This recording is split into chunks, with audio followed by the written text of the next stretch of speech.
우리가 성경책을 볼 때마다 족보의 이야기가 나오면 사실은 지루합니다. 솔직하게. 그런데도 성경은 참 족보의 이야기가 많이 있습니다. 우리가 족보의 이야기를 읽을 때마다 특별한 관심을 가질 필요가 있습니다.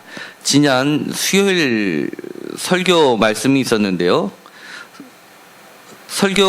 수요일 날 설교 말씀은 동영상에 올라가 있습니다. 그래서 그것을 참조해서 꼭 들어보시기 바랍니다. 그것을 들어봐야지만 그 다음들이 조금 이해가 되기 쉬운데요. 간략하게 말씀을 드리면요. 이 이스라엘 사람들에게 있어서 족보는 굉장히 중요한 위치를 차지합니다. 단순히 자신들의 조상을 찾는 문제가 아니라 하나님의 역사를 아주 간결하게 대변해 주는 것이 족보이기 때문에 그렇습니다. 이 창세기는 특별히 이렇게 2장 4절부터 시작해서 천지의 대략이 이러하니라라고 했지만 저희가 수요일날 2장 4절을 살펴보면서 이 대략이라는 것이 이것은 족보입니다라고 시작하는 원어로는 이것이 족보입니다라고 시작되는 것입니다. 그것이 어떤 데선 족보라고 번역하기도 하고요. 어떤 데선 계보라고 번역하고 그 다음에 2장 4절 같은 경우에서는 하늘과 땅의 족보라고 하면 이상하니까 이것은 다음과 같은 이야기의 시작입니다. 이렇게 번역할 수도 있습니다. 왜냐하면 이것은 자손이란 뜻으로 번역되기도 하고요. 그 다음에 계략 이런 뜻으로도 번역될 수가 있기 때문에 그렇습니다. 그러면 이 족보에 관련된 단어들만을 원어로 한국말로는 다른 뜻으로 번역이 되었지만 원어로 살펴보면 창세기는 총 10편의 족보의 이야기로 구성이 되어 있습니다. 그러니까 이 족보의 이야기가 나오면 특별한 관심을 가지고 창세기를 새롭게 시작한다고 생각하고 하나의 족보 이야기가 끝나고 그 다음 족보의 이야기가 시작되는 것으로 보면 쉽게 창세기를 이해할 수가 있습니다. 먼저 2장 4절에 나와 있고요. 그 다음이 나오는 게 5장 1절에 족보의 이야기가 다시 한번 나오는데요. 이 족보는 아담과 아담의 자손에 대한 족보가 나오고요. 그 다음에는 노아의 6장 9절에선 노아에 대해서 10장 1절은 노아의 아들들의 족보에 대해서 나오고요. 그 다음에 11장 10절은 오늘 읽었었던 말씀인 셈과 셈의 아들들 족보에 관련된 이야기가 나옵니다. 그 다음에 여섯 번째는 11장 27절에 데라의 족보에 대해서 나오고요. 일곱 번째는 25장 12절에 이스마엘의 족보에 대해서 나옵니다. 그리고 여덟 번째는 25장 19절에 이삭의 족보에 대해서 나오고 아홉 번째는 36장 1절과 9절에 에서의 족보에 대해서 나옵니다. 그리고 마지막으로는 창세기가 37장 2절에 야곱과 야곱의 후손들에 대한 족보에 대한 이야기가 나옵니다. 특별히 야곱이 가장 사랑했던 요셉의 이야기가 이 이후로부터 계속됨을 볼 수 있습니다. 그런데 이 족보의 이야기가 총 10편으로 구성이 되어 있는데요. 그 중에서 두 번째와 다섯 번째는 특별한 관심을 가질 필요가 있습니다. 왜냐하면 족보의 서술 방식이 두 가지 형태로 나오는데요. 하나는 수직적 계열로서 족보를 나타내는 경우가 있습니다. 그것의 전통을 따르고 있는 게 신약에 와서는 마태복음과 누가복음에서 예수님의 족보를 이야기할 때 수직적 계보를 따르고 있습니다. 그래서 마태복음은 아브라함부터 시작해서 14대에서 예수 그리스도까지 이르는 족보를 그리고 있고요. 누가복음에서는 어디부터 아담부터 예수부터 시작해서 거꾸로 올라가서 아담 그 위로 하나님까지 이어지는 족보를 그것도 마찬가지로 수직적 계보를 이어가는 것입니다. 그런데 이 수직적 계보의 특징이 바로 뚜렷하게 나와 있는 게 5장 1절에 있는 아담의 족보이고요. 그 다음에 11장 10절에 셈의 족보입니다. 특징을 보면은요, 먼저 아담부터 보면은요, 5장 1절부터 읽지는 않았지만 형식은 이런 식으로 되어 있습니다. 예를 들어서 아담이 셋을 낳았을 때의 아담의 장자는 가인과 아벨이었죠. 그리고 셋은 그 가인이 동생 아벨을 죽고 가인은 또 광야로 떠돌이 생활을 할 때 대신 낳았다라는 아들을 얻은 게 셋입니다. 셋의 뜻이 대신 남이라는 뜻인데 그 장자의 출생의 나이를 이야기하고요. 그때 130세였고 그 이후에 아담이 산 나이가 나오고요. 그게 800세고 도합해서 930세에 아담이 흙으로 돌아가는 이야기가 나옵니다. 마찬가지로 셋도 105세에 에노스를 낳았고 그 이후에 807년을 살다가 912년에 죽었다라는 이런 공식이 서술 방식입니다. 또 하나를 볼까요? 예를 들어서 에녹 같은 경우에는 에녹의 뜻은 시작하는 자였는데요. 65세에 무드셀라를 낳았고 그 이후로 300년간을 하나님과 동행하다가 365세에 이 사람은 죽지 않고 하나님한테 들려고 올라간 자로 기록이 됩니다. 이런 식으로 족보를 기록하는 형식이 A라는 사람이 B의 장자를 낳을 때 나이, 그 다음에 그 위에 산 여생의 기간을 하고, 그 다음에 총 나이를 이야기하는 식으로 됩니다. 그런데 이 아담부터 어디까지를 기록하고 있냐면 아담부터 시작해서 노아까지의 족보를 이야기합니다. 이게 총 10세대입니다. 그리고 우리가 오늘 읽었었던 노아의 세 아들이 나오죠. 노아의 세 아들은 셈과 함과 야벳입니다. 이렇게 세 명의 아들이 나오는데요.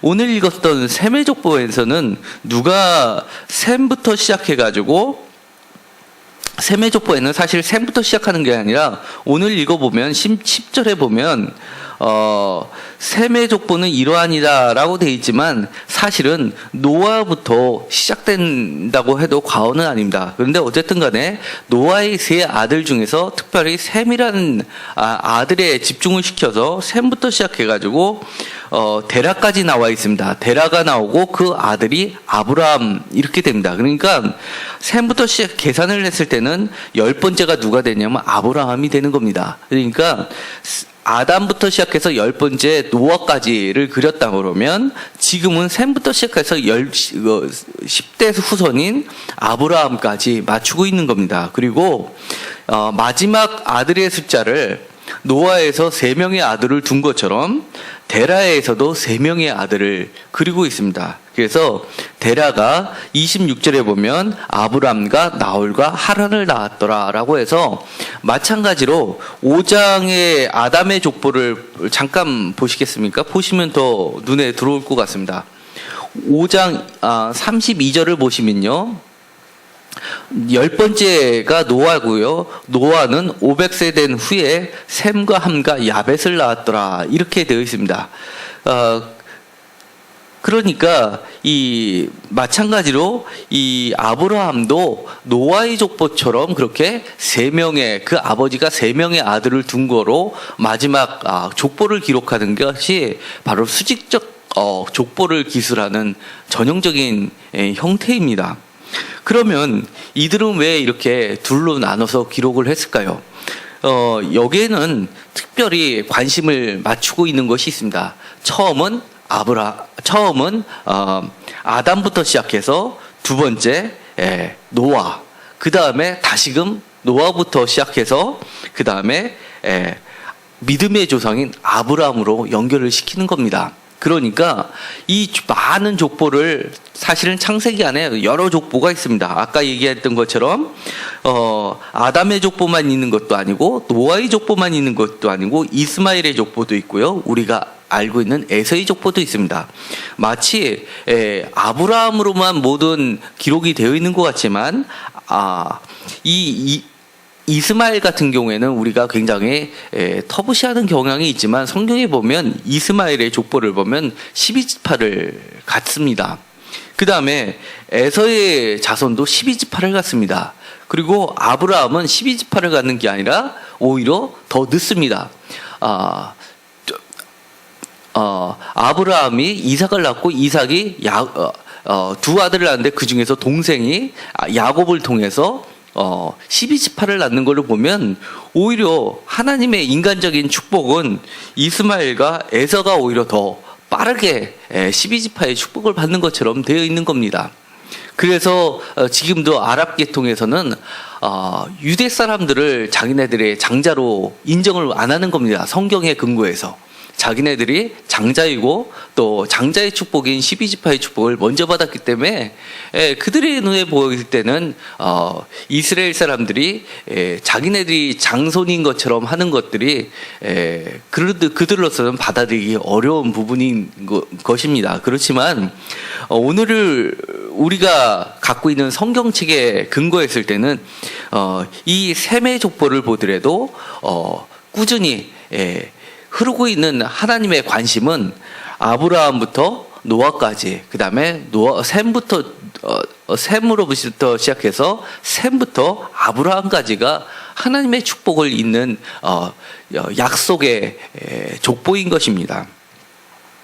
사실은 이렇게 족보를 단순하게 계산을 해서 보면은요, 우리가 가까이 봐서는 잘 모르는 거지만 멀리 떨어져 보면 훈수도 잘 두는 것처럼 이렇게 한눈에 보여지는 것이 있습니다. 바로 그것이 하나님의 역사인 겁니다. 하나님이 어디에 관심을 두고 계시고 하나님이 무엇을 하고 계시는지 그 긴 역사를 아주 간략하게 하면서 우리는 집중할 수가 있는 겁니다. 셈의 족보를 잠깐만 보면요, 셈도 비슷하게 이렇게 족보를 서술하고 있습니다. 셈이 장자인 아르박삿을 낳을 때 나이가 100세고 그 이후에 500살을 살고 그 뒤에 총 600살을 살고, 이게 여전히 똑같은 방식을 취하고 있는데요.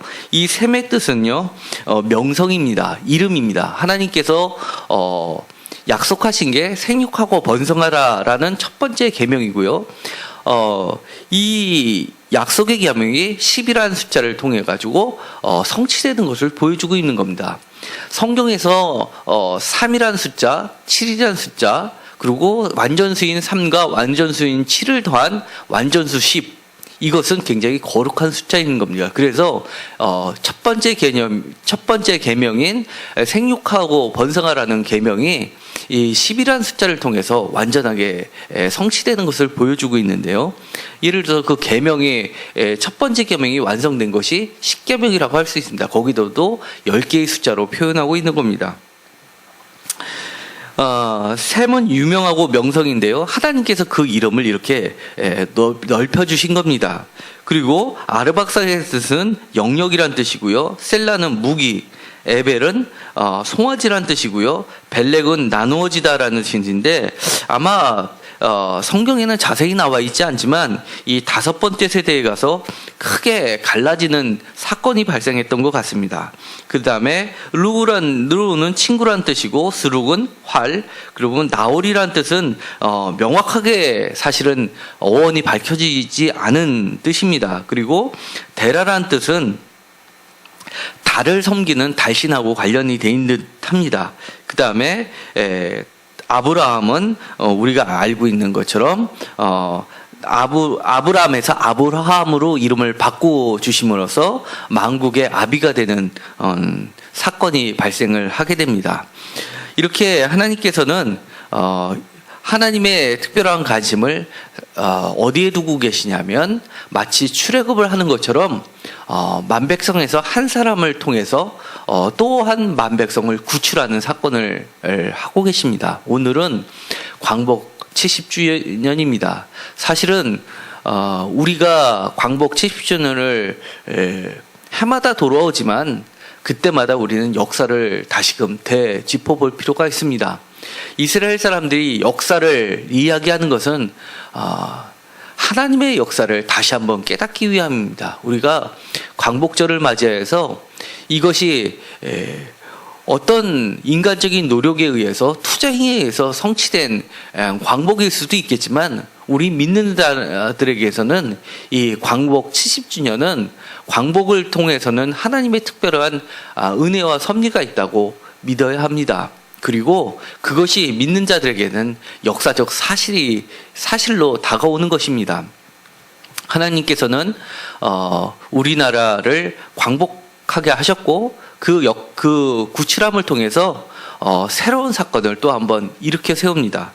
마치 데라가 70세에 아브라함을 낳은 것처럼 올해는 정말 70주년을 만나서 아브라함을 낳는 특별한 해가 되었으면 좋겠습니다.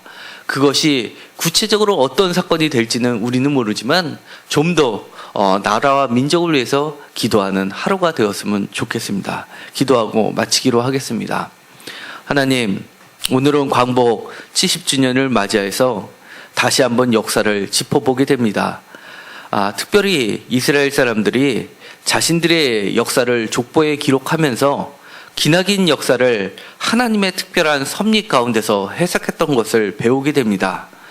오늘은 특별히 70주년을 맞이해서 데라가 70세에 아브라함을 낳고 아브라함을 통해서 전 민족을 구원하셨던 하나님의 역사를 보았듯이 우리도 하나님께서 특별한 관심 가운데 출애굽을 시켜주시지 광복을 이끌어 주셨고 그 역사를 통해서 전 세계를 구원시키려는 특별한 계획이 있으심을 발견하게 됩니다. 나라와 민족을 위해서 그리고 전 세계의 구원을 위해서 더욱 기도하는 우리들에게 하여 주시옵시고 또 우리의 자녀들에게 특별히 하나님의 역사를 가르치는 믿음의 아버지, 어머니, 믿음의 조상들이 되게 하여 주옵소서. 하나님의 시선은 믿음의 후예들을 통해서 고정되어 있고 믿음의 후예들을 통해서 하나님의 역사는 이루어지고 있음을 우리는 성경을 통해서 배우게 됩니다. 오늘 이 예배에 참석하신 성도님들을 통해서 하나님의 역사들이 일어나게 하여 주시옵소서. 예수님의 이름으로 기도드렸습니다. 아멘.